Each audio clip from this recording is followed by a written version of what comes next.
Kumusta naman po ang inyong summer break? Productive nga po ba? Pak! Tara! Mapagpanggap! This vlog is intended for my study tips and how you can maximize your online class.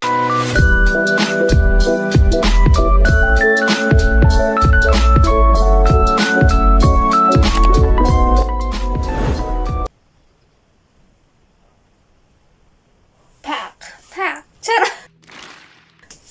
Hello mga momshi girls! Hello sa mga kapwa ko estudyanteng enjoy na enjoy pa din sa kanilang bakasyon. So, kumusta naman po ang inyong summer break? Productive nga po ba? And sa mga estudyanteng nagsimula na ang kanilang mga klase, kaya pa girl! And to those students who are watching here who are supposed to be studying or doing their assignment, but instead, they are here procrastinating, searching for any study tips or any signs to study, palakpakan sa inyong lahat. Magaling. Dahil ang vlog na ito might help you and might inspire you to study. Oh, akala mo naman, girl, mapagpanggap. So, gaya nga po ng sinabi ko, this vlog is intended for my study tips and how you can maximize your online class. So, without further ado, let's now jump into my study tips and how to optimize online learning.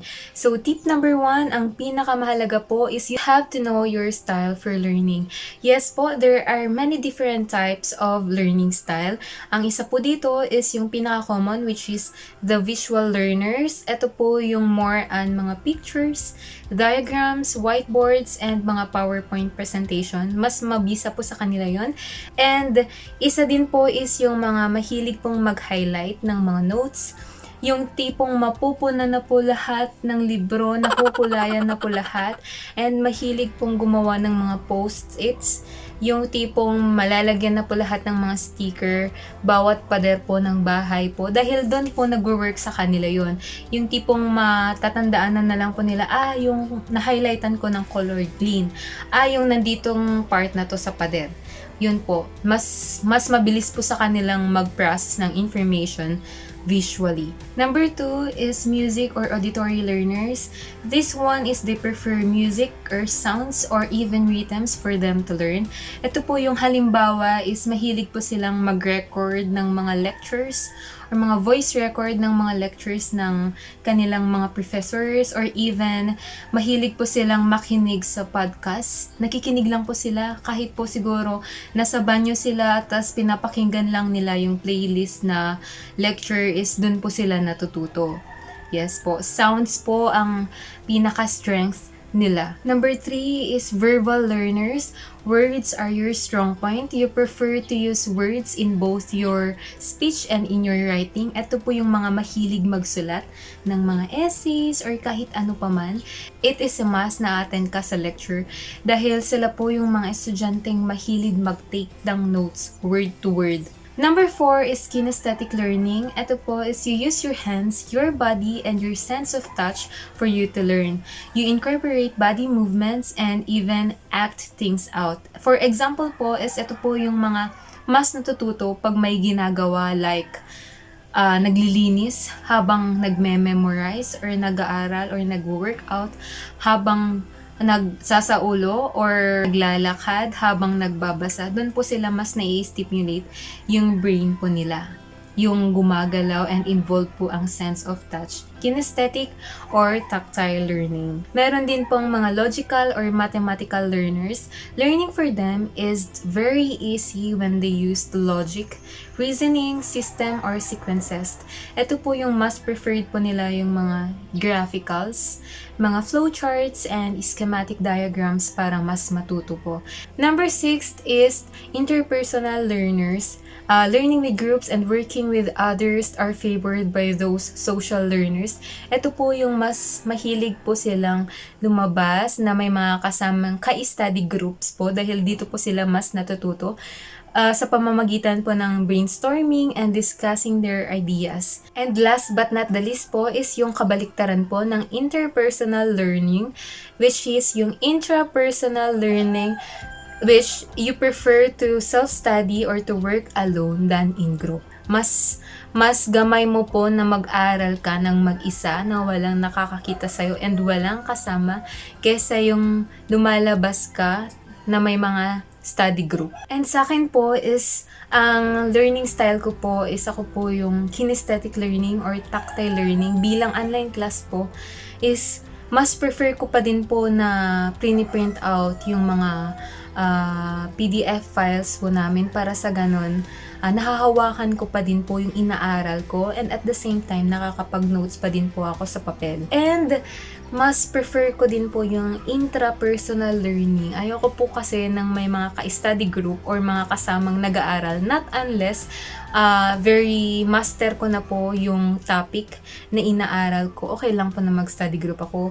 Pero pagka pinag-aaralan ko pa lang po yung topic na yun, ayoko po talagang may kasama or may nakakakita sa akin nag-aaral. So again po, palagi ko pong sinasabi sa inyo na what may work for me may not work for you. So dapat po kilalanin po ninyo ang inyong mga sarili and alamin po ninyo talaga kung anong techniques or ng style, learning style po kayo nararapat dahil hindi po tayo pare-pareho. Gaya po ng sinabi ko sa akin, kinesthetic and tactile learning and hindi po ako mahilig mag-highlight ng notes dahil naguguluhan po ang aking isipan pag nag-highlights ako. Pero syempre po, sa iba po, very effective po sa kanila yon. Pero po sa akin, hindi po talaga effective and naguguluhan po yung utak ko pag nag-highlight pa ako. So, dapat po, habang umpisa pa lang po is dapat matutunan na po ninyo ang inyong mga learning style para po mas mabilis po kayong matuto.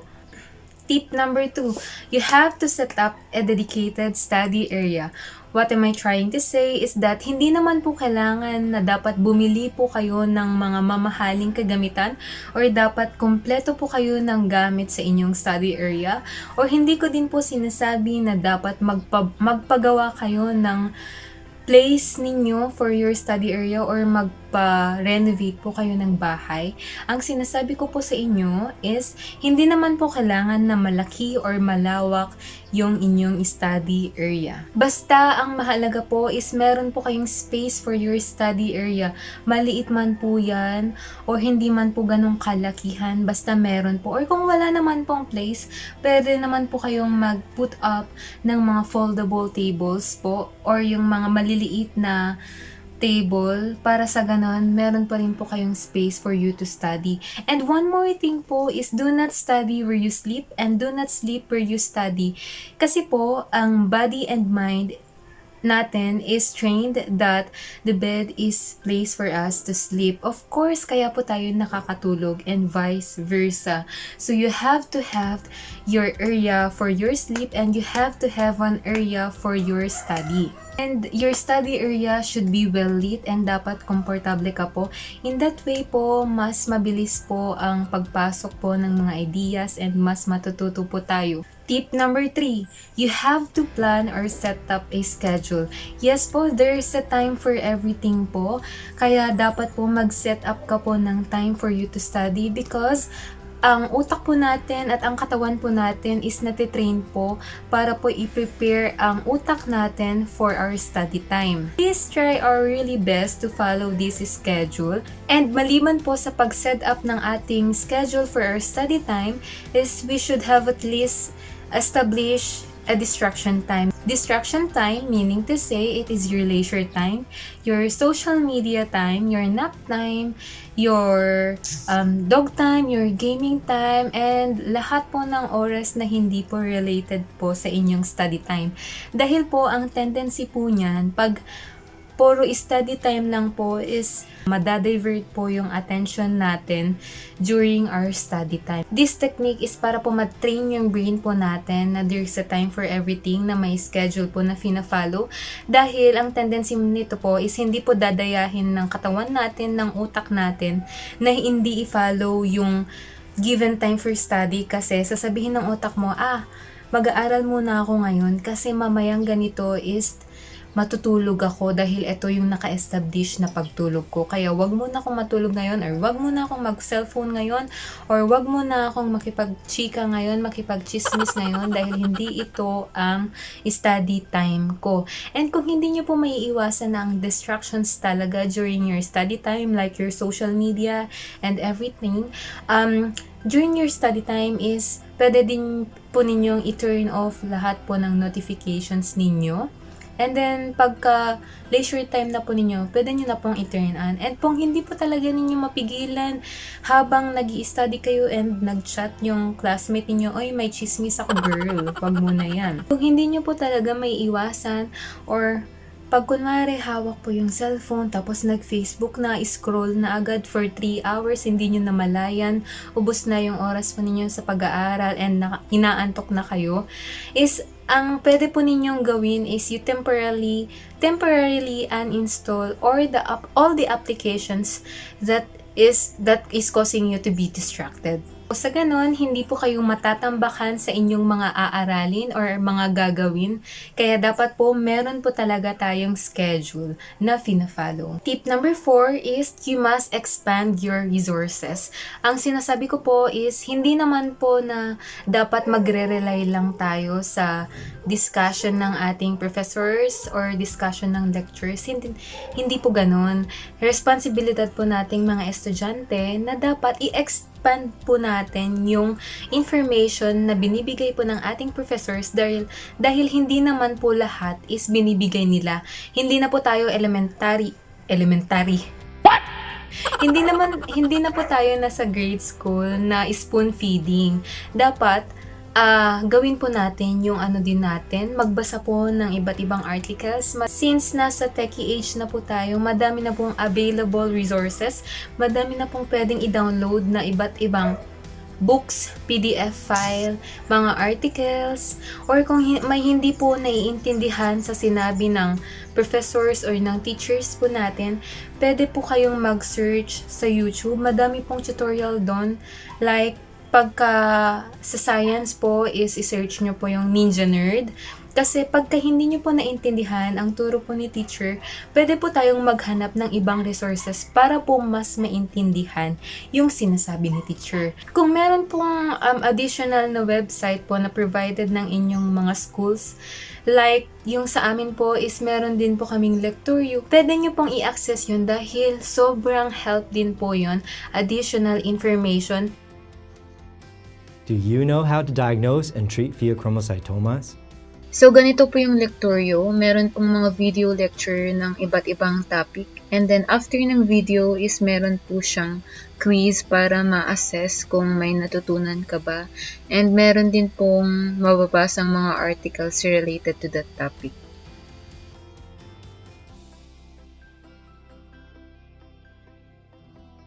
Huwag po tayong magre-rely sa PowerPoint na binibigay lang ng ating mga teachers, mga professors. I-expand po natin yung knowledge natin dahil tayo din naman po ang makikinabang and ang family natin pag may isi-share natin yung knowledge na natututunan po natin. But not the least is always be motivated. Guys, ang init na, naiinitan ako kaya magpapaypay na lang ako.